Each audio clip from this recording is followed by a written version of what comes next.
All right, fellas, let's talk Timberwolves Suns because the Wolves are up 2-0 now, and with the way they dominated the Suns the first two games and the way the Suns' flaws in the roster construction have really stuck out in these first two games, has me thinking this might be a quicker series than I expected.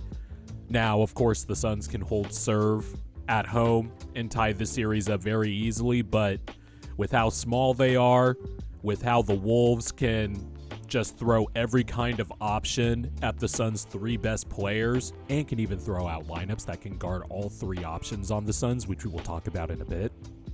And the lack of just quality rotation depth, even if rotations are shorter in the playoffs, I just feel like after the starting five and Royce O'Neal, who can the Suns trust?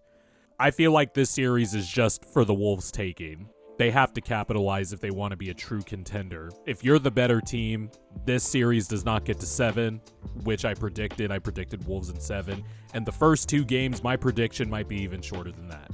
So why are the Wolves up 2-0 in this series?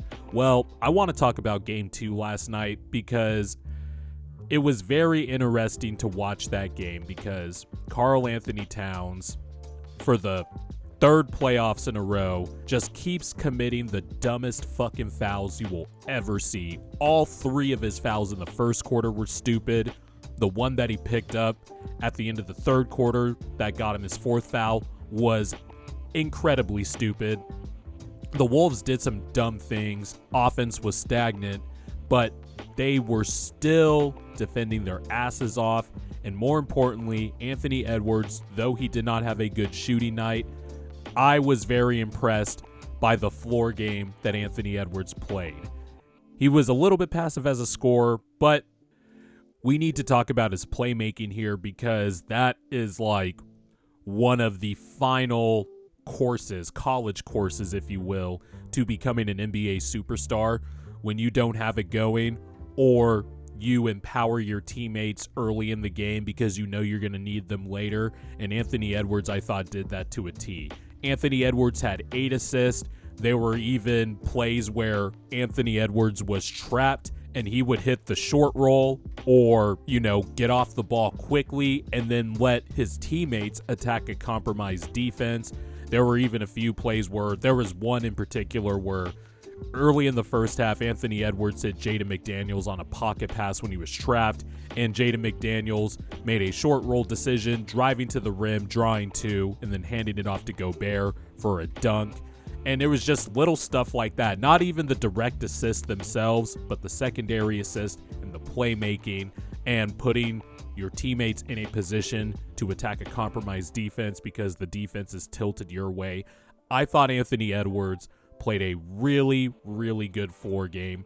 And then the other issue I see with the Suns and why I think the Wolves are up big in this series, the Wolves have the ability to throw out 3 elite perimeter defenders at once with Rudy Gobert in the back, patrolling the paint and backing up his 3 elite perimeter defenders. This is what it would have been like if Rudy Gobert had any semblance of perimeter defenders in Utah and not just Royce O'Neal as your best defender. This is insane. The Wolves defense reminds me, and I'm a 49er fan, so if there are any 49er fans listening to this, you might know what I'm talking about. The other people might not know, so let me explain it. In the Jim Harbaugh era from about 2012 to 2015, our biggest rival was the Seattle Seahawks. And their Legion of Boom defense, led by Richard Sherman, Cam Chancellor, Earl Thomas, a bunch of other guys. If you guys are interested, you could look up their roster. Both of our defenses were elite. But that Legion of Boom defense, for the time and when the NFL was discovering, hey, we should pass the ball a lot more, that defense was so hellacious and physical, and it just felt like every single yard, even a half yard, felt like it was a chore to get. And that's what I feel with this Timberwolves defense. They are extremely physical, they are big, they are long, they are athletic, and their Defensive Player of the Year frontrunner, the guy who's going to win Defensive Player of the Year, has really since I believe when was the first Jazz Rockets series? It was either 2017-18 or 18-19. But since that series, Gobert has been a much better defender in space. But the thing is, you don't want Gobert switching out there all the time because eventually you're going to get burned. And that was the case in Utah, I felt. Here, Anthony Edwards, Jaden McDaniels, Nickeil Alexander-Walker, they're fighting over screens. They're getting arms in the cookie jar, jarring loose balls. And if they get burnt, Rudy Gobert is back there to defend the paint. Or Rudy has been switched out in space and they still can't score on this guy. And that was the turning point in this game. So let me give you a number and a key in this series, because the Suns have 3 nuclear offensive weapons, theoretically, with Devin Booker, Kevin Durant, and Bradley Beal, right? And by the way, they did not play well yesterday. Devin Booker has not played well so far in this series. He needs to step it up. He is a superstar caliber player to me, and we got to hold him to a high standard. He needs to show up like he did in the playoffs last year, and he just hasn't. So, when the Wolves throw out lineups that have these 3 players, Nickeil Alexander-Walker, Anthony Edwards, and Jaden McDaniels, for the series, the Wolves have a 135.3 offensive rating and a 75.4 defensive rating in over 35 minutes so far in this series through the first 2 games. A plus 59.9 net rating. That lineup is plus 20 in this series so far. In game 2, this lineup brought the Wolves back a few times in this game, because it did look like for a bit the Wolves offense was getting a little stagnant like we have seen during the regular season, and they were making some dumbass decisions. But in game 2, the 3-man lineup of Nickeil Alexander-Walker, Anthony Edwards, and Jaden McDaniels, offensive rating of 126.3, defensive rating of 89.2, net rating of 37.1. They were a plus 15 for the game. And I wrote it down here. In the second quarter, the Suns were up 47-40. And at about 4:15 left in the second quarter, the Timberwolves brought in Nickeil Alexander-Walker to join Anthony Edwards and Jaden McDaniels and Rudy Gobert and Karl Anthony Towns, or Naz Reid, or Mike Conley, depending on who that 5th guy was, because Cat was in foul trouble with dumbass fouls again. Cat didn't even play in the second quarter. It was 47-40 Suns before that substitution. By halftime, it was 51-50 Suns. So the Wolves were already on a 10-4 run when they put in that 3-guard lineup, brought them back. Then in the third quarter, it was still a little hairy. Suns were up 63-60. They were kind of getting some of the dumb, unforced turnovers out of the way compared to the first half. Nickeil Alexander-Walker checks in to join Anthony Edwards and Jaden McDaniels.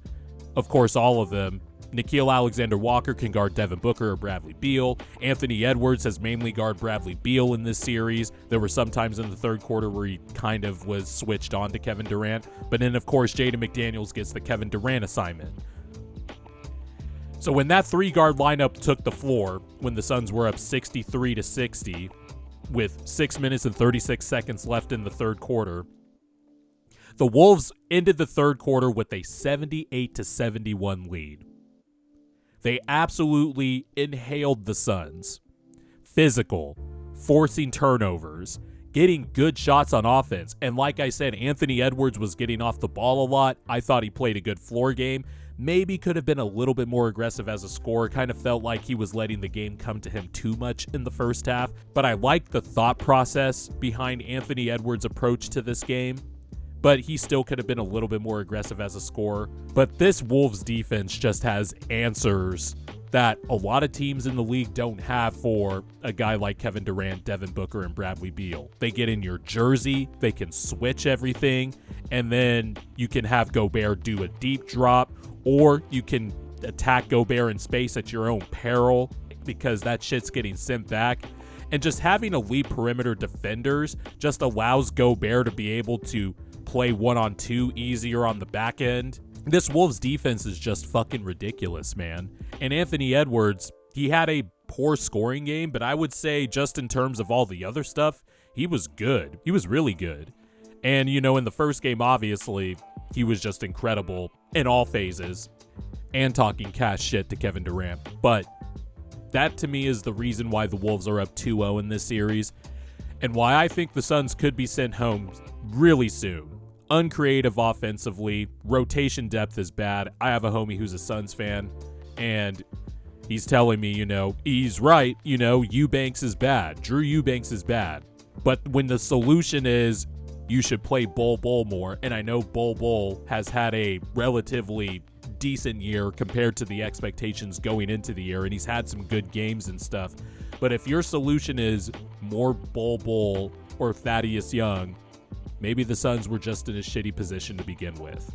But the Timberwolves looking like every bit of the great team they showed in the regular season.